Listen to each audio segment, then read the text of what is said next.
Welcome to another episode of the Libertarian Christian Podcast, a project of the Libertarian Christian Institute and part of the Christians for Liberty Network. I am your host, Doug Stewart, and as you can see, if you're watching on YouTube, I have Jim Babka with me today. He hosts the podcast Gracearchy and is the editor-at-large for the Advocates for Self-Government, the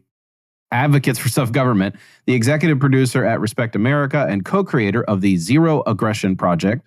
He is instrumental in taking a free press lawsuit all the way to the Supreme Court, and he was the press secretary at Harry Browne for president. Hey, Jim, thank you for joining me on this show. Glad to be here. There was really excited about it, actually. Yeah, no, I am too.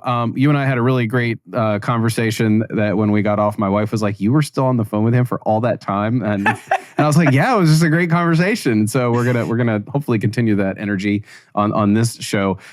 Jim sent me a really long bio because he's involved in a lot of things, and I had to shorten it. But we're gonna talk a little bit about some of the things that, Jim, you're into, and what I want to kind of do is let our audience get to know you a little bit beyond what I just said. I don't know, what's your origin story? What have you always been a libertarian? How would you describe yourself? Is that a word you would actually use? Give us a little bit of background. Okay, so I wasn't always a libertarian. I was born a middle-class Republican child. My father was a Goldwater conservative. I was a fan of Reagan, although I missed being able to vote for him by just 2 years, and was a member of the College Republicans, ran a conservative student newspaper on campus, was active, did some other campaign work in the Republican side, but became really disgusted after the Republicans won in the House for the first time in 40 years in 1994. I realized when they nominated Bob Dole, they didn't really mean it. And I couldn't bring myself to vote for him. And that summer, I discovered Harry Browne, and that changed my life forever. Harry Browne was the 1996 and 2000 candidate. I got very involved in the Libertarian Party, became state chair. They achieved, thanks to the team that we assembled at that time, we managed to get 70 candidates running statewide, which was a record because we hadn't had ballot access for 18 years. And it's a record that still stands to this day. And but I got called to go work on the 2000 campaign. I was Harry Browne's press secretary in 2000. Okay, so when you said you got kind of hooked in 1996, I guess it was. What was it? Just the principles he was talking about? Did he sound like a genuine conservative in the sort of the principled way? Like what was it for you? For me, it was. It starts from a position of pain. I think a lot of people think that the way to go reach out to people is that maybe they're looking for people who are a little more centrist in their notions. I was actually really pretty conservative. I was a Rush Limbaugh ditto head. Jack Kemp, who ended up being on that ticket, was a role model of mine. I had a poster of him up in my room. I was a strange kid. Hold on. If it were like a decade ago, would it have been a Ron Paul poster?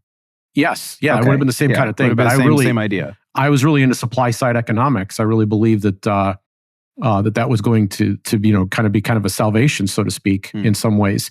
But I was pro-gun. I was pro-small government. And I recognized that when Bob Dole was picked, they didn't mean any of it, none of it. And so I said, I told my friends, and it shocked them, that I wasn't going to vote for Bob Dole. And they said things to me like, well, you're going to elect Bill Clinton. And I'm like, well, thank you. I didn't realize I had that much power, but I don't care. I didn't end up voting for him. So I was kind of a person without a party. And then the Libertarian Convention came out, and Joe Sobran was the first speaker I saw on C-SPAN. And I knew who Joe Sobran was, so I watched. And then there were a couple others that came on and spoke. And I knew I liked everything I was hearing. And I kept tuning in right through the morning after Harry was nominated. So I don't know if you ever see one of those cartoons where the creature gets suddenly understands something they didn't know before, and a light bulb pops on up over their head, right? Oh, I get it. My moment happened on C-SPAN's Washington Journal the morning after Harry was nominated. He was asked a question about the war on drugs, which I, being a conservative, was completely in support of. And he said, you don't see something to the effect of, you don't see Jim Beam dealers doing drive-by shootings in outlets that sell Jack Daniels. And I got it. I just instantly got it. Yeah. And he was a candidate that, was the best prepared candidate we ever had. He looked like he walked out of central casting. He did a good job of delivering a radical message. He put on a blue suit and a white shirt and a red tie, combed his hair, shaved his face, went out and actually spoke in calm, rational tones to people about the benefits that they personally as individuals would get. Always, his language was peppered with the word you, talking about what it would mean to you to have a libertarian America. And he made a great libertarian offer. He said, would you be willing to give up your favorite federal government program if it meant never having to pay income tax again? And it was that kind of level of communication it was the consistency with principle that I was willing to consider the Libertarian Party for the first time. Yeah. And I became more libertarian. Being around libertarians, starting to interact with these ideas, radicalized me. Yeah. Okay. And wasn't it Harry Brown who wrote the When Will We Learn on 9/12, or was that somebody else I'm thinking of? Yeah. So I'm actually involved in that story. Yeah. So in 2001, after the campaign was over, we had an organization called the American Liberty Foundation. And the board held an emergency meeting on that Sunday to hire me to take on a job. We had TV ads that we had produced, but had not gotten on the air yet. And we had no money. In fact, we were severely in debt. We should have shut our doors. My second full business day on the job was 9/11, the 9/11. And the day after, Harry wrote a column that we subsequently promoted, and a series of columns, starting with When Will We Learn? So he had talked about this idea that we now are familiar with as blowback.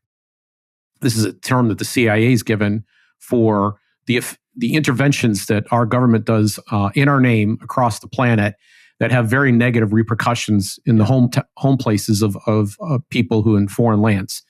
And these people, some of these people, very, very, very small portion of them, fortunately, an infinitesimal percentage, build up enough resentment that they're willing to do something pretty dramatic and bad, even at the sacrifice of their own lives or their own fortunes. And 9/11 was to us an example of foreign policy come home to roost. Harry had talked about this repeatedly over the years. It's something that he had not hidden that he believed, but it still came as a tremendous shock. And not everybody was ready to hear it.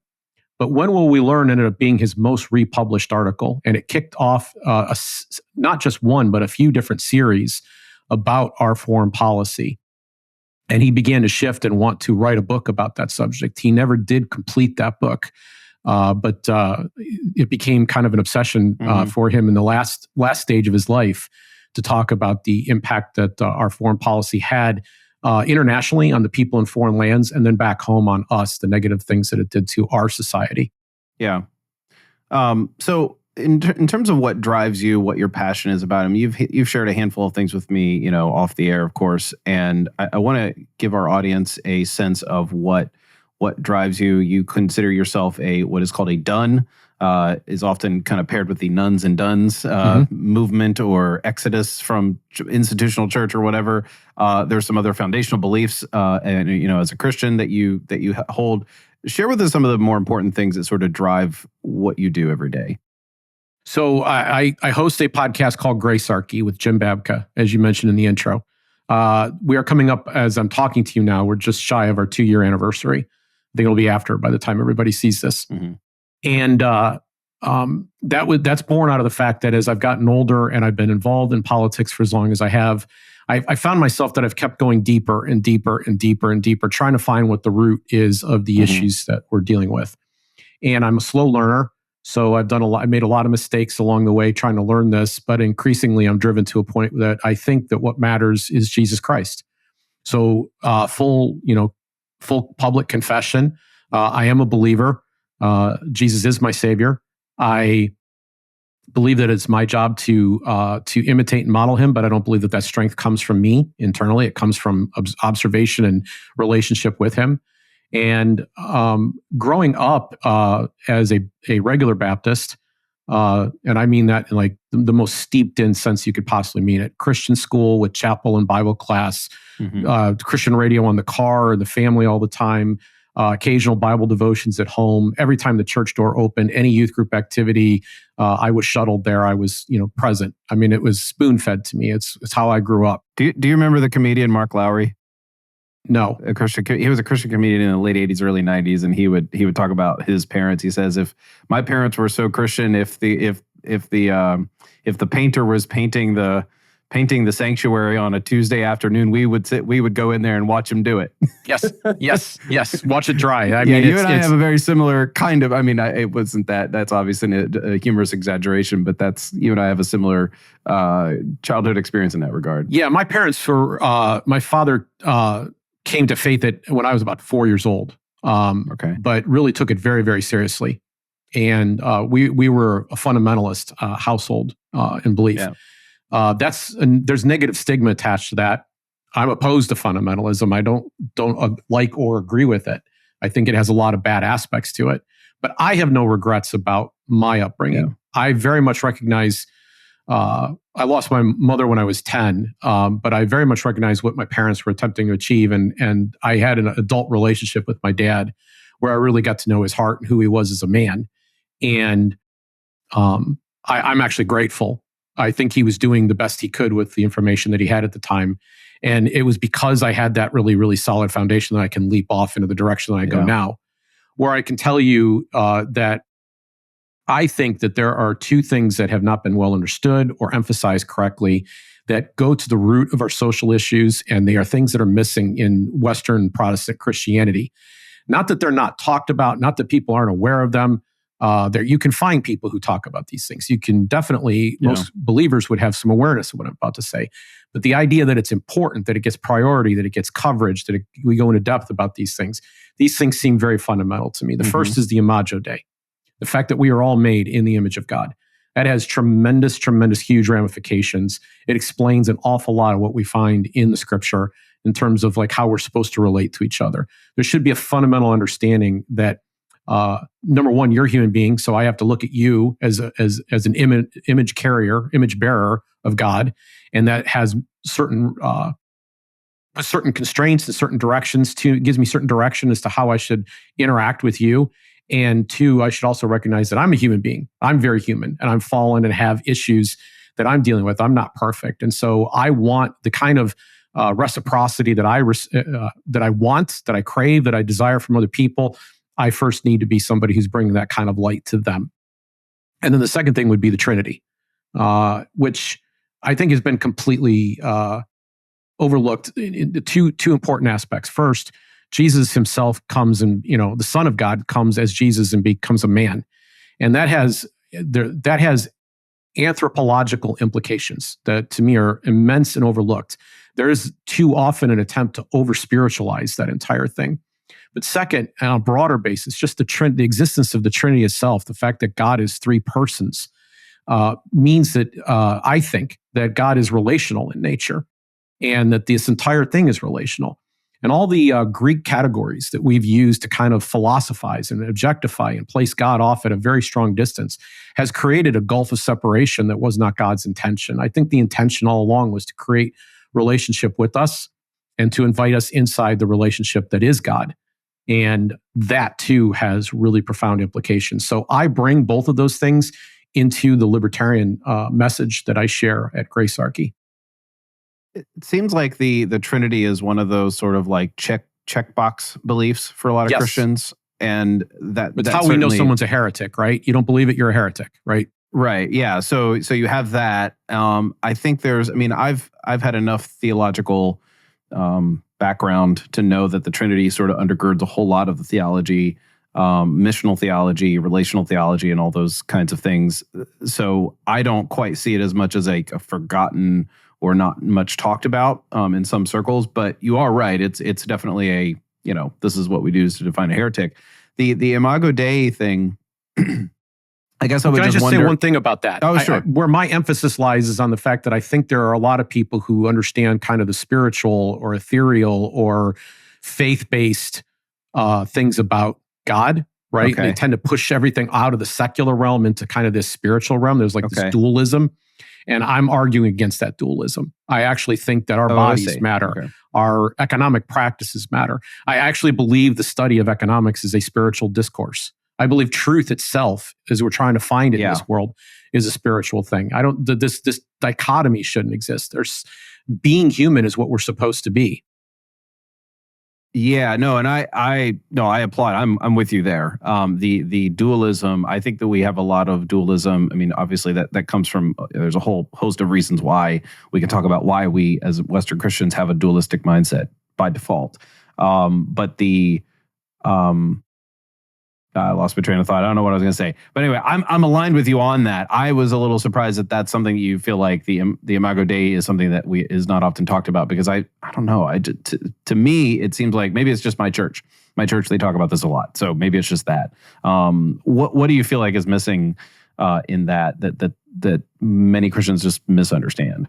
Okay, well, I'll hit I'm going to hit a note with a specific concrete that will probably dazzle some and offend others. All right. Well, we're good. We're good with that. So the Declaration of Independence is, to me, something that we are still aspiring to. We haven't quite touched where that's at. There's an ideal that's stated in there, and that is that all men are created equal. Okay, well, men, persons, put it in modern vernacular, are created. We're not progressives here, Jim. We understand that men people. So created meaning that we are actually the product of something, some other being. And this is important because that's the Imago Dei being expressed out loud there by a deist, by the way, and then created a specific way, equal, and then endowed with rights follows that. That means that your Americanism, your Constitution, the government, none of those things bring you your rights. Okay, so far I'm in pretty safe territory with your audience. With every bit of your audience. Yep. Okay. Nobody's raising any objections to what I'm saying. Here's where the objection starts to begin. That means that people should be able to cross borders freely. Period. Full stop. Still no objections. Yeah. Well, I do run into people who think, well, maybe while we got welfare, we have to do this or whatever. No, full stop. You can't do that because these people are born, created by God, and that identity. It's not conditionally true. Yes, it transcends whatever it is that you're. I have a very dim view of the state. I see it basically as a criminal gang. And on one side of the line exists their cattle that they shear and milk and even occasionally destroy for profit. On the other side exists somebody else's, some other state's cattle that they shear or destroy as they see fit. And the only reason for the lines, the real reason for the lines, is to determine, kind of what kind of shearing schedule, what kind of milking schedule is going to go on, and how much death is allowed to occur. I don't really see it any different than that. So the idea that you would raise your phony baloney lines, there's a lot of people. There's a very, very popular website that makes that in the movement that constantly confuses the difference between borders and property lines. They treat them as if they're the same thing. They're not. Your artificial line that was probably created as a result of some military things at some point in time where somebody successfully conquested the other is not a justification for limiting the created beings. This is the most important thing. These people are image bearers being able to move around and pursue happiness, harmony, and prosperity for themselves and their family. Yeah, it seems like the sort of, I want to say, a weak defense, like a light defense of having some sort of border, a line drawn, is at best only practical in sort of certain ways, as opposed to this should help us think about our morals and who to exclude and how to, who actually does this Constitution apply to and all that kind of, you know what I mean? Like there's a moral application of this line that we just sort of draw between you and me, or between me and some person with a different skin color, or whatever it is, that can only have so much practical value at that point. Beyond that, it's not morally indicative. Correct. Yeah. So, I would approach virtually any issue that we could come up with in a very similar fashion. You can run a regression on virtually every issue out there against the Imago Dei. Okay. I'm tempted to want to go down that road with you. I'm trying to think about how much time we have, because let's do it with one other topic. You okay with that? Yeah, go. Property rights. Your show. Well, fair, but I have, and I could come back if need be. I mean, I'm actually really honored. This is exactly the audience I want to talk to. I care about people Yeah. who have faith and who understand liberty. Yeah, well, I think it'd be really fun. It'd be really fun to have you and Jacob Winograd have a conversation about borders and talk some of that out, because I don't know if he would agree with what you have to say. I don't want to call him out. Well, I already did. I just called him out on this. You just did. I just did. Yeah. Okay. You didn't want to, but you couldn't that's help okay. it. Yeah. That's kind of, this is Jim. That's a criticism my wife often levies at me. You say you didn't want to, but you just did. You just did. It's cool. I think it would be a very fruitful conversation, because you're right. There are in the movement. There's definitely there's a border in the movement about borders. No, let's talk about property rights. How do you look at something with respect to property rights through the lens of Imago Dei? How does that influence your view on property rights? The first thought that comes to my mind is that property rights, a lot of people use this as their way of deciding how to resolve a social setting. And there's a whole group of libertarians that use that as the number one tool. And I think it's really an excellent heuristic or a ruler, but it only works, let's say, maybe 97 or 8% of the time. And where it breaks down is on issues like what we just discussed. But I'll give you a theoretical to illustrate my point. Let's say that you had a tic-tac-toe board in front of you, and there's property. And on the outside of that property, and all the outside squares are living on their land, are people who don't like the person that has the center land. And they decide that they will cut off all ingress and egress across their property to the person in the middle, either excluding them from being able to get to their property or locking them in. I would say that that's not possible. That's not right. And there's an application of property rights. It's theoretical, obviously, but there's an application of property rights where it doesn't quite get to the place that we want to get to. And this is why I choose Imago Dei. Okay. Yeah. So, okay, I can sort of understand that there's some sort of higher rule that the practicality of something like property rights will sort of intervenes or supersedes or whatever. That is just to sort of put an extreme retort on it. That sounds like a leftist view of why people hate people like Elon Musk. They're using their property to exclude people from things. They're not landlocking them in the sort of illustration that you have, but that is the kind of argument I hear mostly on the left, is that those who actually have property are using it to oppress. I don't want to use their words in their way per se, but violating the rights of others' property in ways that are actually still within our understanding of their rights. Can you be a tad bit more specific so I can figure out which way to go with this? Oh man, it's okay, because there is actually a long common law tradition for hospitality that's very much drawn from a Judeo-Christian sense. So if you were the operator, Doug, of an inn that you sell lodging services, and let's say, for the sake of example, because the common law actually dealt with this very question, someone's traveling a long distance and there's not going to be another lodging place to stay for quite some time. And they've arrived at your place. And let's even add, just so we can make clear the gravity of the situation, that there's a storm either brewing or started, and this person now comes and seeks lodging.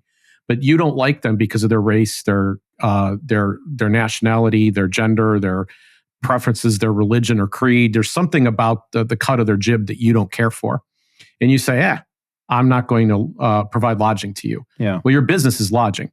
And in common law terms, that's not an option. You have a business, you've hung out a shingle saying, this is what we do, we provide lodging.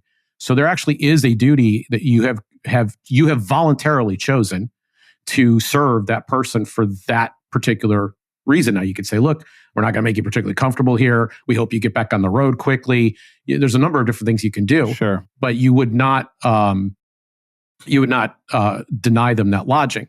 Now you will notice that this issue is somewhat adjacent to the issue of whether or not you have to make a cake. Now there's an issue here. You have a couple that is looking to get married and they happen to be gay, and they come to a Christian baker and they say, do you have to make the cake? Well, in that particular case, we would be able to determine very quickly that this is not the only cake baker in the area. There might be other cake bakers. So clearly, this is not a situation where some form of hospitality must be extended. Otherwise, life and limb will be harmed in some way. And so we could say, well, in fact, I would think we could find a gay cake baker in many cases. Why wouldn't you go to them instead? It was because they were seeking to provoke something. But as a believer, and I have a keen problem with this, if my job is to take up a cross, to love my enemy, to go the extra mile, if it's all those things, if love is the law, then what I should be doing is I should make that cake. And if I feel that there's some kind of moral qualm on my part in participating in that activity, if that ends up being my personal view as a cake baker, then maybe I can give the cake to him for free. Maybe I refuse to take some profit off of it. Maybe that would be the ethical way to go about that. It's a case where legally, I would have been very much on the side of the cake baker who refused to serve the cake, right? Yeah. The law shouldn't be interfering there. But spiritually, I think that they behave like hateful jerk faces instead of like, loving believers.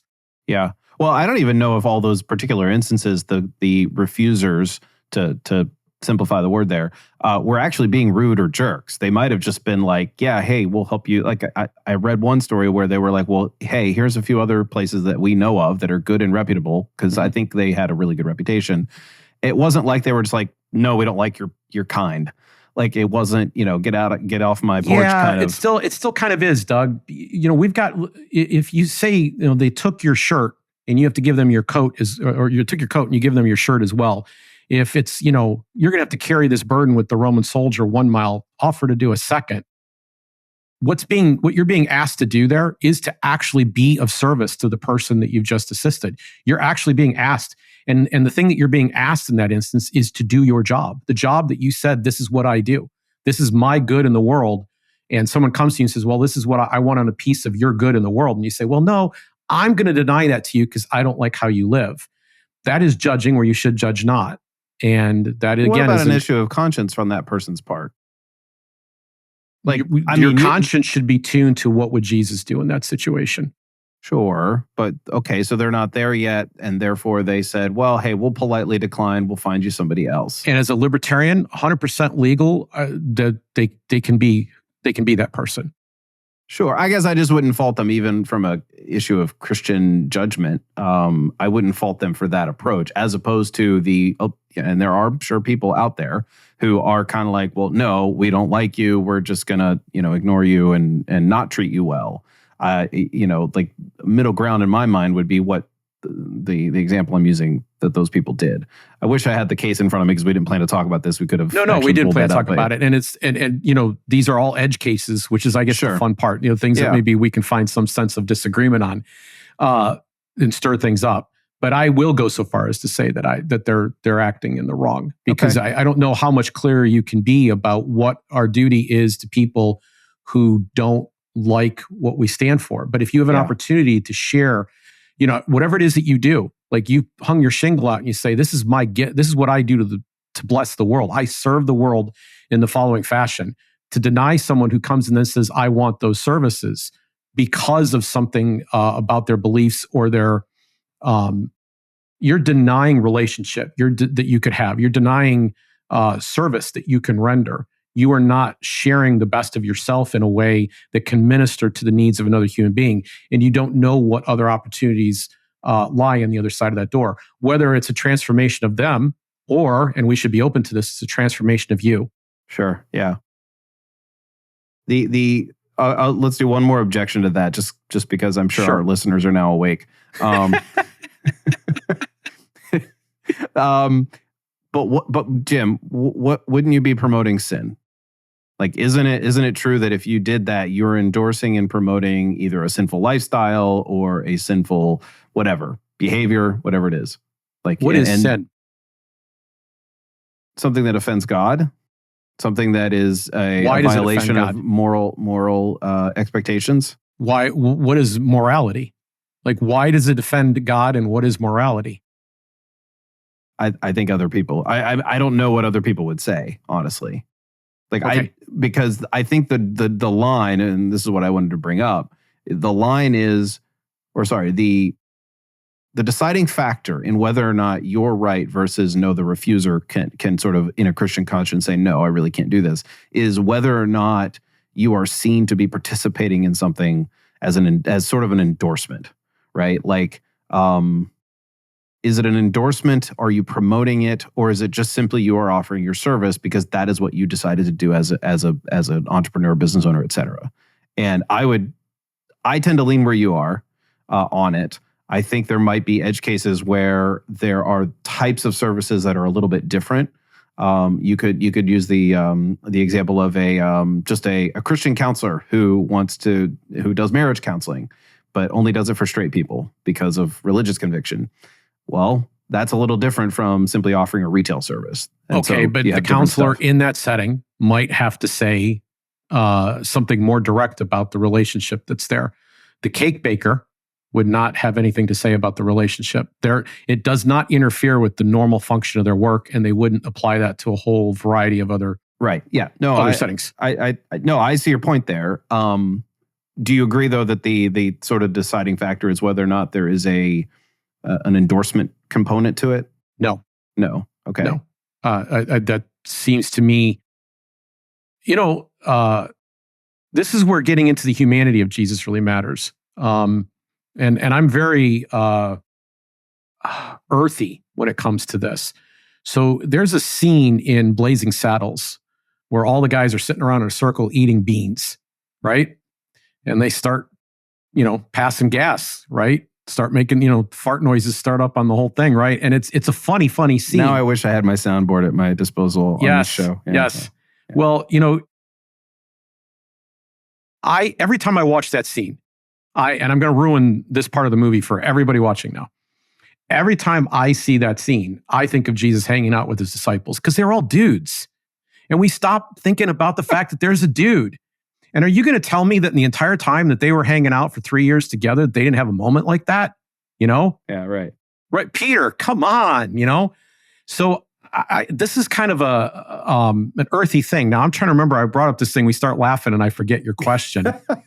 I was talking about is the dividing line whether or not it's an endorsement. We're talking about sin, whether or not you're endorsing sin or promoting this dude went to parties, turned water into wine after everybody was already drunk, which is why the statement comes out afterwards, like people serve the best wine first and save the bad stuff for later, because after a while it doesn't matter like as much how it tastes, right? It's those first sips that matter most. So this is after everybody's already kind of, a little bit schnockered. He's hanging out with sinners. He's hanging out with tax collectors, even, who were the worst of the worst from that day's Jewish perspective. Do you have enough sinners in your life? And do you recognize that you're a sinner? Just pause for a second. This is where I got to recognize that I'm a human being as well.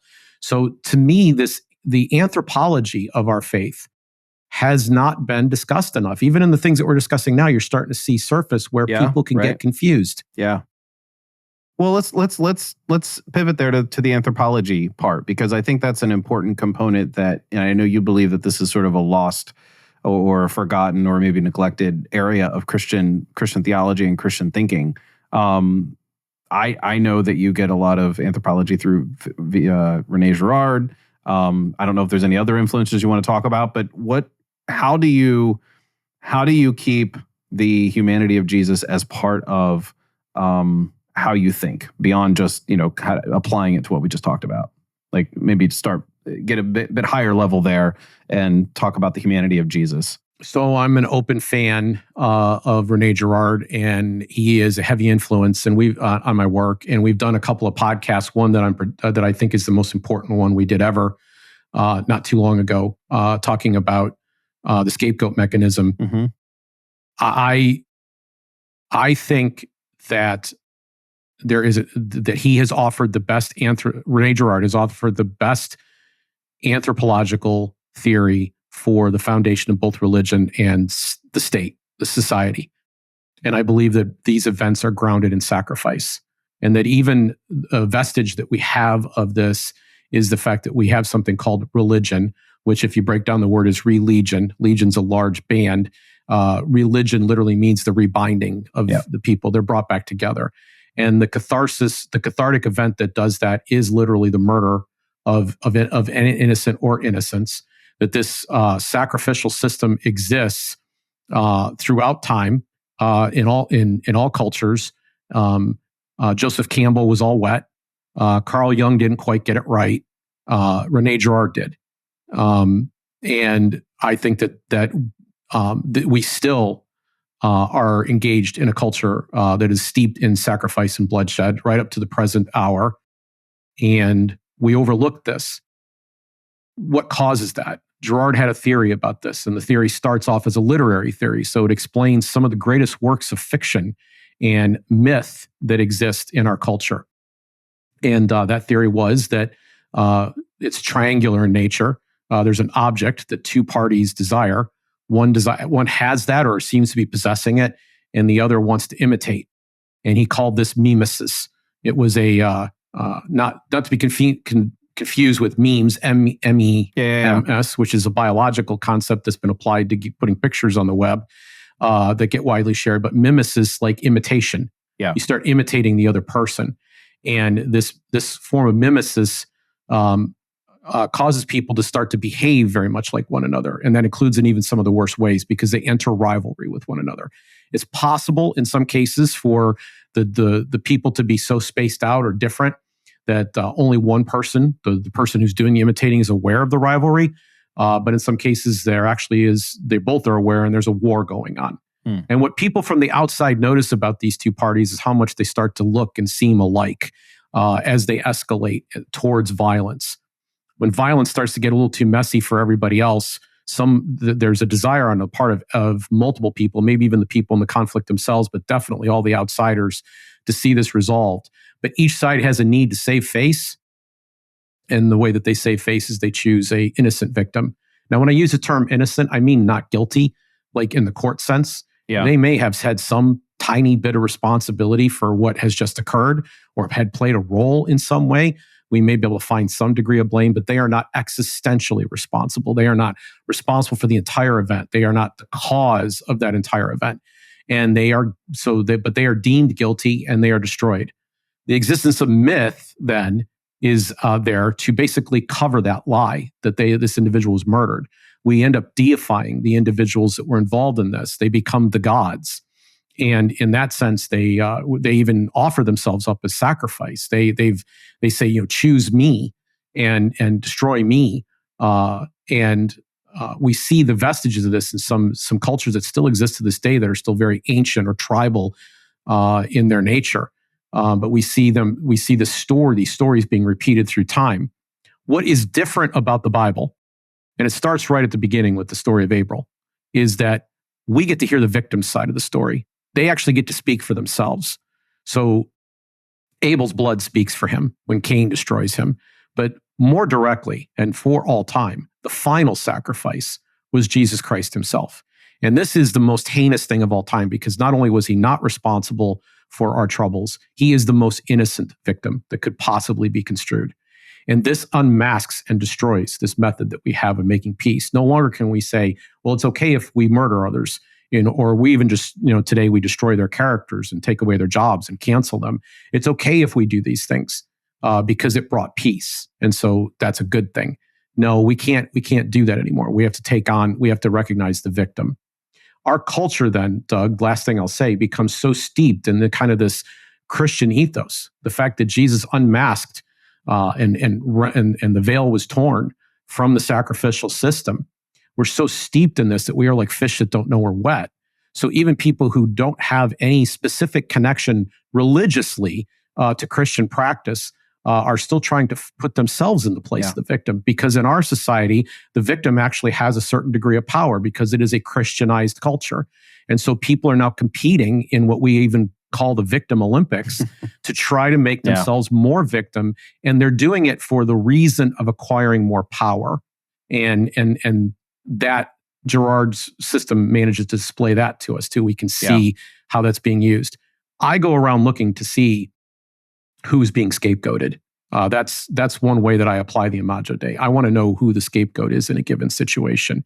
And commonly we find out they're really not as guilty as everybody's pretending they are. Yeah. And maybe we should be having a conversation with some of these people. So does this sort of mimetic rivalry explain in some ways why, for at least toward libertarians, we look at like the Democratic and Republican parties as kind of the same thing? I mean, does it help explain that at all? Yeah, but it does something even more. So, libertarians are kind of noted for being kind of somewhere on the spectrum, right? And they don't, they're not known for their bedside manner or their empathy. They're not feeling. But what I've noticed about libertarians is they tend to root for the underdog. They tend to root for that person that's being blamed or scapegoated. They tend to pick the losing side in an argument and fight really hard for that side. They go against the crowd. And so in that sense, I see a tremendous harmony. Libertarian being kind of an application of real Christian thought. Okay. How do you see then this scapegoating mechanism applied? Let's just say lately. We're in an election year. I know people will be listening to this episode in the future, of course, but we're in an election year. I don't know if it's true or not. I haven't lived beyond let me the pick number the of most years that hated I've lived, goat. but we're politically polarized as much as anything. How is this manifesting itself now? Yeah, so without defending him, let me pick the most hated goat in the land, and that's Donald Trump. And you can't have a conversation about scapegoating today without talking about Donald Trump. Yeah, because it's very clear. He's guilty of a lot of things, and clearly he's not blameless, right? So that you even have to say that is ironic, but sure. Yeah. Okay. Yeah. So, and I'm not a supporter of his. Sure. I find a lot of his behaviors bad, but let's be honest. They've exaggerated tremendously what it is that he's responsible or culpable for. That culpability is not there for many of the things. So, I before the 2020 election, I was getting my hair cut, and I'm sitting in a barber chair, and sitting in the barber chair next to me, talking to his barber as if there's nobody else in the room. I mean, we all had to listen to this conversation. Was a guy who was on the local Democratic Central Committee for the county. And he, of course, wanted to talk. The election was just days away, and he was bloviating about his opinions. And everything he could possibly muster to say about Republicans is racist this, racist that. Donald Trump's a racist. Everyone's a racist. And, gosh, you get to meet Republicans. You find out this isn't really as widespread as you thought it was, right? You have to live in a pretty serious bubble to actually believe that. But let's just talk about Trump, because that's where I was going here with this. There should have been really a race holocaust going on if Donald Trump was even a tenth what they were claiming he was. There isn't. There wasn't. There hasn't been. He hasn't delivered in any of this stuff. They said he's going to be completely out of control, and he's going to get us into war, and he's going to do this. He's going to press the button. They were saying this about at the beginning of his administration. There's been repeated exaggeration, and the man is a master. I could get into how he specifically did this. It would take us way off course, but he plays into this. He doesn't steer out of it. You start spinning on ice, they tell you to steer into it. He steers right into it. Yep. And they keep making him a bigger and bigger and bigger and bigger sacrifice, and consequently making him more and more and more attractive in some ways by so doing. And that's the key to his power. So this is an example where we see it happening here now. But if you've going back just a little bit, I was very active in 2004 in opposition. We had a website called Truth About War that we built at the time. It's still there. It's frozen in time, opposing the Iraq War. And at that time, so we were still pretty fresh to 9/11. You were anti-American. You were anti-troop. You literally hated the troops if you didn't support the war. Fast forward to the events that we've just recently experienced here in our new decade, where everybody, if you didn't want to put on a mask or you didn't agree with the lockdowns, you wanted to kill grandma. These are all examples of exaggeration that are very much scapegoating somebody for things they're not responsible for. Well, it plays into the mob mentality, and that's another piece of this, right? Like, it's not just that these sides are creating a scapegoat out of rationale and reason and sitting and debating. It's the mob mentality eventually takes over, and then people who are incorporated into this don't even know why they're doing it. Right. So this is why we have a parable in the scripture where Jesus says, "Let him who's without sin throw the first stone." Because the first stone is the one that matters the most. The second one is the one that matters second most. And all the rest we don't have to pay attention to. Because if you can get, let me make this a little more pro-social.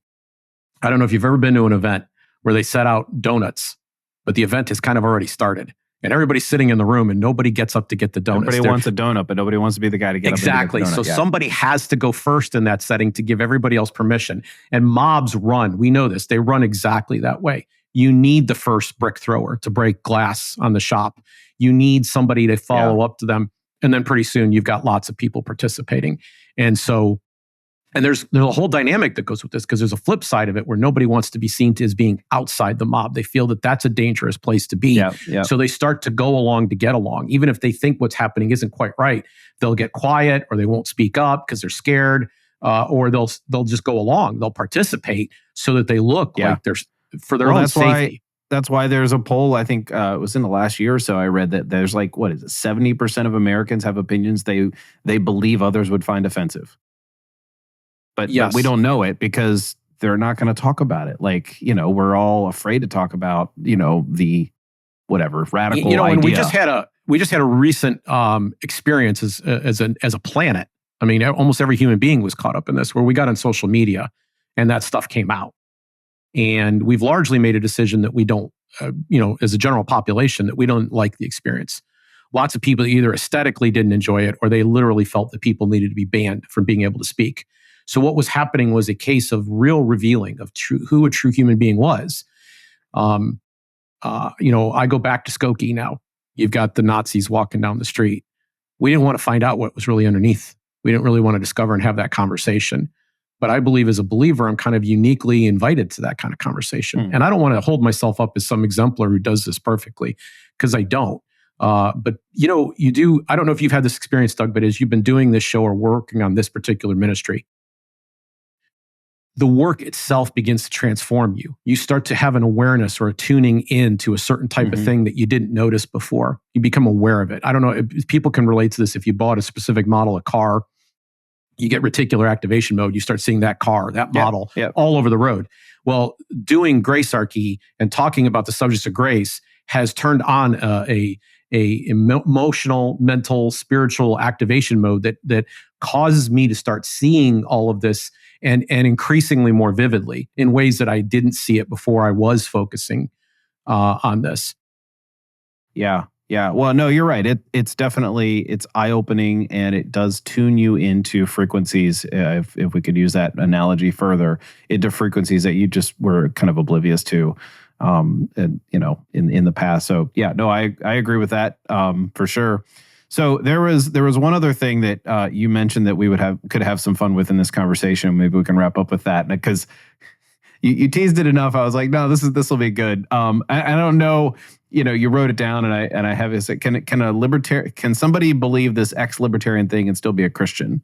And you're sort of questioning the premise. Am I posing this right? That you question the premise of that sort of approach to the question? Yeah, I'm aware of people who have gotten into positions like yours, where they have a show or they have a blog or something, and they raise issues like this. Yeah.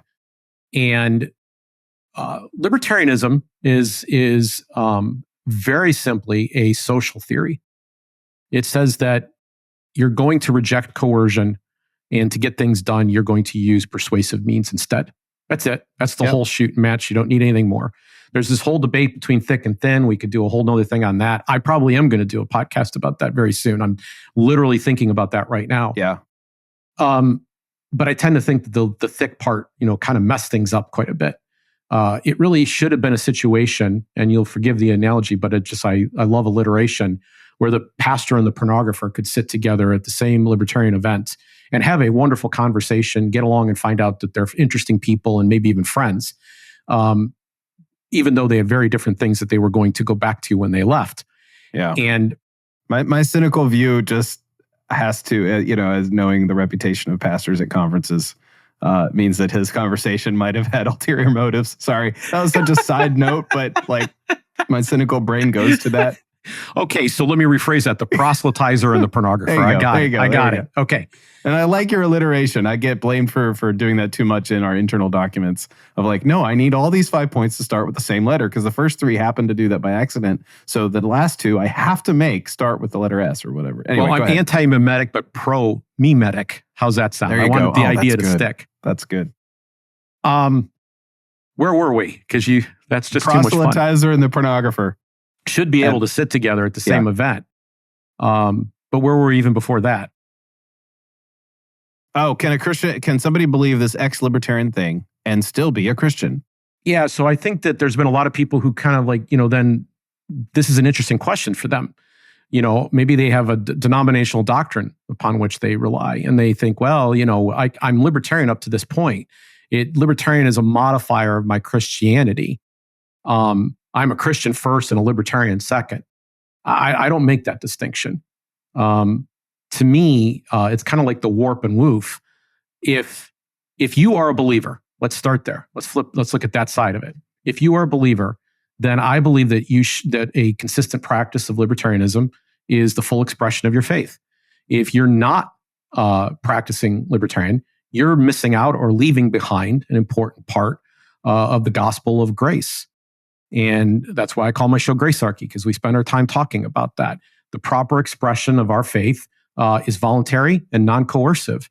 The proper expression of our faith is love, not force. And so I see that as kind of like a categorical mistake and a missing out. On the flip side, I see a lot of libertarians who don't realize that they are behaving in very Christian fashion. I see them doing things that are unique and special and different from how lots of other people behave in the world. We talked about one of them, this kind of rooting for the underdog thing, this empathizing with somebody who is not on the side of the mob.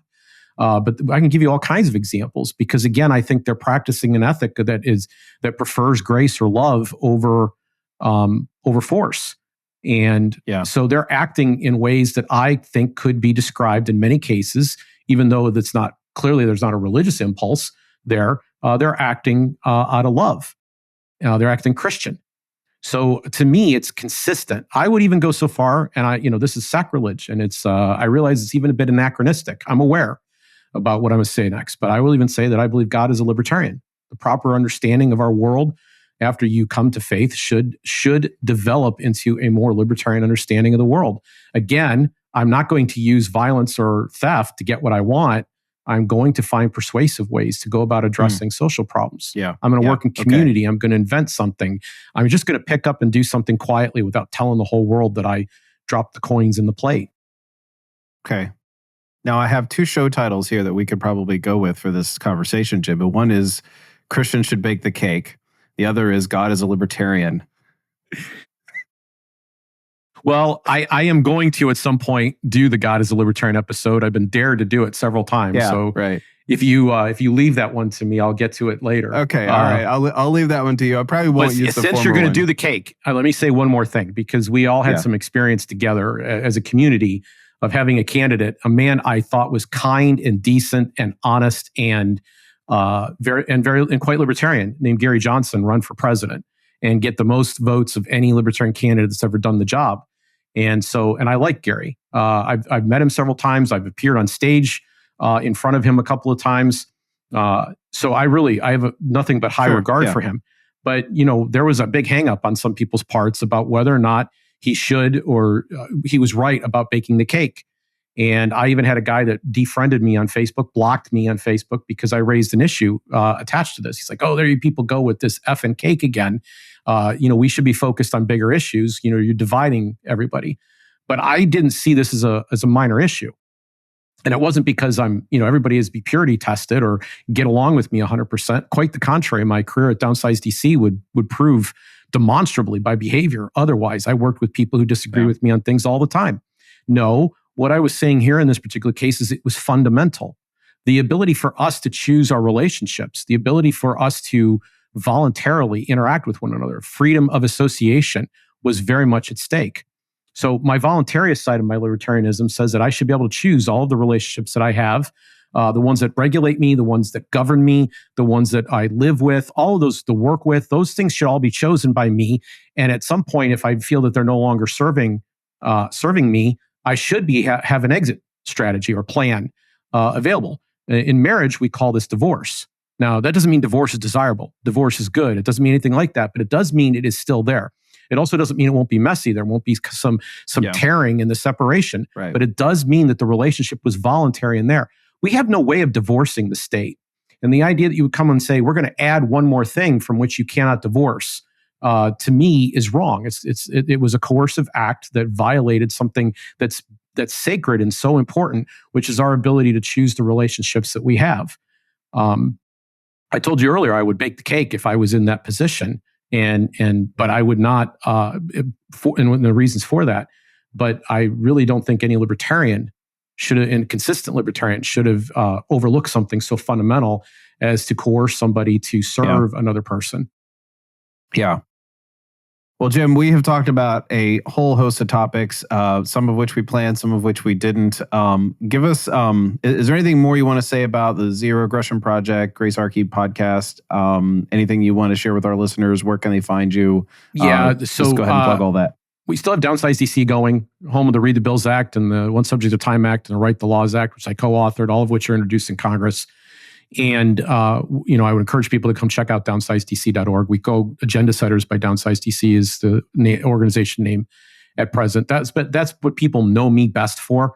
The Zero Aggression Project was another adjacent project that we started. It's an outgrowth of the Downsize DC Foundation, the sister organization, where we're trying to get everybody on the planet to be aware of the idea that it's wrong to use force, that initiating force, aggression, is both morally wrong and leads to bad outcomes. It does both things. And so we've tried to explain that view. We have a tool there called Mental Levers where we go through and show how libertarians think. What is our thought process? How is our worldview constructed? That's there. But it has become a vehicle through which my show Grace Archie is delivered. Grace Archie is the thing personally I care about the most right now. It's the evolution of an entire career. And I enjoy being in a position like this where I'm staring at this camera, talking about things like this that to me are important and profound, and trying to find commonality with people who have some connection to my values. We're on most of the streaming platforms, Rumble and YouTube. You can find us at Zero Aggression on YouTube, or you can just simply look up the word Grace Archie, or you can go with Jim Babka, search any of those. You'll manage to find me somehow, somewhere. But that's the thing that I'm kind of most passionate about right now. All right. Well, Jim, thank you so much for joining us. And I know we'll have another conversation in the future. So we'll see you back sometime soon. I am already looking forward to it.